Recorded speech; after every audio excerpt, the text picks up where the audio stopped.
बोल शीतला माता की, शीतला माता की। माता का जो पूजन का विधान है, उस विधान में कोई गर्म चीज की महत्वता नहीं है क्या? कोई गर्म चीज की महत्वता? फिर भी दुनिया के लोग अपनी बुद्धि लगाकर माता की जब पूजन करने जाते हैं तो वहां अगरबत्ती भी जलाते हैं और दिया भी जलाते हैं। अब एक तरफ तो तुम माता को ठंडा पानी का भोग लगा रही हो, एक तरफ तो ठंडा भोजन चढ़ा रही हो, एक तरफ तो ठंडे का प्रयास कर रही हो, और ऊपर से माता को तुम दिया लगाकर, अगरबत्ती लगाकर तुम माता को सम्मुख में गर्म तत्व को प्रदान कर रही हो। और फिर आकर कहती हो कि मेरा बच्चा क्यों बीमार पड़ता है, मेरे पति को आगे बार बार ये कष्ट क्यों आता है, घर में लोग चिड़चिड़े क्यों हो जाते हैं, घर में लोग क्लेश क्यों करते हैं, आखिर कारण क्या है? तो कारण तो तुम खुद हो कि जो चीज लिखी है वो ना करते हुए दुनिया जो कर रही है तुम वो करना चाहते हो। तुम भगवान की पूजन उस विधान से नहीं करना चाहते जो विधान शास्त्रों में।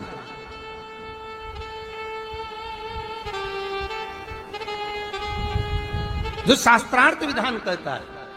महाराज, शीतला माता की पूजन में कहीं ऐसा लिखा है कि तुम दिया लगाना, अगरबत्ती लगाना? शीतला माता की पूजन में लिखा है 1 लोटा पानी लेना, उस जल में पुष्प आदि लेकर माता को ठंडा भोजन का सुंदर भाव से माता का स्नान कराकर पूजन करना, अर्चना करना, कुंकू, चावल, रोली, मोली जो चढ़ा सकते हो, चुनड़ी, वस्त्र आदि जो चढ़ाना हो चढ़ाओ। पर यह नहीं लिखा कि तुम दिया भी लगाना कि अगरबत्ती भी लगाना, क्योंकि गर्म तत्व मत चाहिए माता।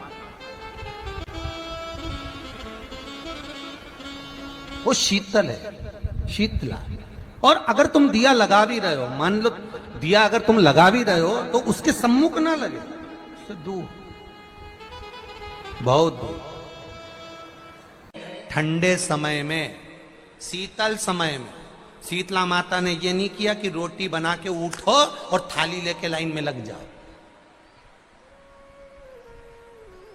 तुम देखना, शीतला माता की पूजन करने लोग जाते ना शीतला सप्तमी, शीतला अष्टमी पे, बस 11 बजे तक तो रोटी बनाती रहेगी, सामान बनाती रहेगी, 1-1.5 घंटा में ठंडा हुआ, 12:30 बजे उठ के सीधे लाइन में लग जाएगी, जल्दी से पूजन करके सो जाऊंगी, काम खत्म।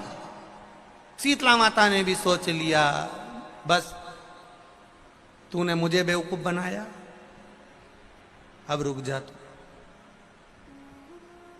11 बजे तक भोजन बनाया, 10 बजे तक भोजन बनाया, 1 बजे रात को लाइन में लग गई पूजन करने के लिए। 1 बजे रात को न जाने किसने पहला दी कि 1 बजे रात को लग जाओ लाइन में, सुबह तक पूजन करके अपने घर आ जाओ, फिर आराम से आके सो जाओ।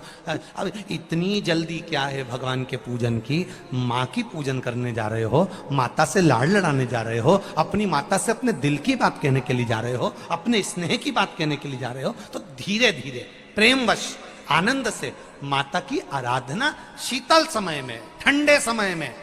ठंडे समय का मतलब है भीतर से ठंडे होकर, अपने भीतर से ठंडे होकर। अब अपने भीतर तो ठंडा ही है ही नहीं ना, जल्दी जल्दी चलो। और आदि बहुत पतली खुशी है, और ये कितना बड़ा कपड़ा थाली पे ढाक ढुका के लाइन में खड़ी है शीतला माता। शीतला माता, या हाथ में लोटा या हाथ में थाली, और इतनी देर में पड़ोसन निकल के बाजू में से जा रही थी और लोटा थोड़ा सा ढुल गया। अब यहां शीतला माता की पूजन करनी आई और ये हो गई चंद्र घंटा। लोटा जरा सा ही पानी का झलका, देख के नहीं चल सकती। ठंडा भोजन हाथ में, लोटा ठंडा पानी का, और अंदर अग्नि। शीतला माता भी कह रही इसको अजान दो पहले, इसको क्या मतलब? भीतर से शीतल होइए, भीतर से ठंडे होइए। चित्त, वृत्ति, मन जब भीतर से शीतल होगा, ठंडा होगा, तो मेरी शीतला माता, तुमने पूजन करा ना करा, मेरी शीतला माता प्रसन्न हो जाएगी। बस भीष्म भूमि पर गिरा, और भूमि पर गिरने के कारण उससे एक वृक्ष उत्पन्न हुआ जो नीम का वृक्ष कहलाता, नेवाड़ी का वृक्ष कहलाता। इसलिए साउथ में, दक्षिण में नीम के वृक्ष को स्वयं देवी का प्रतिबिंब माना जाता है। नीम के वृक्ष को स्वयं माता का प्रागट्य उत्सव माना जाता है। नीम के वृक्ष को स्वयं देवी का भाव वर्णित किया जाता है। और बहुत सुंदर बात है महाराज जी,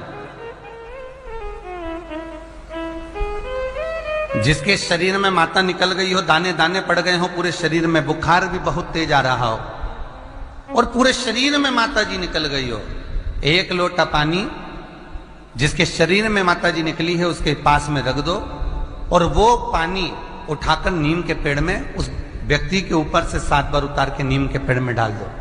3 दिन के अंदर उसकी माता जो शरीर में निकली हुई है, दाने दाने पड़े हुए हैं, जो बुखार बहुत तेज आ रहा है, उसमें धीरे धीरे आराम मिलना प्रारंभ हो जाता है। यहां तक शास्त्र कहता है कि किसी व्यक्ति को अचानक बहुत तेज बीमार आ गया, बहुत तेज बुखार आ गया, या एकदम,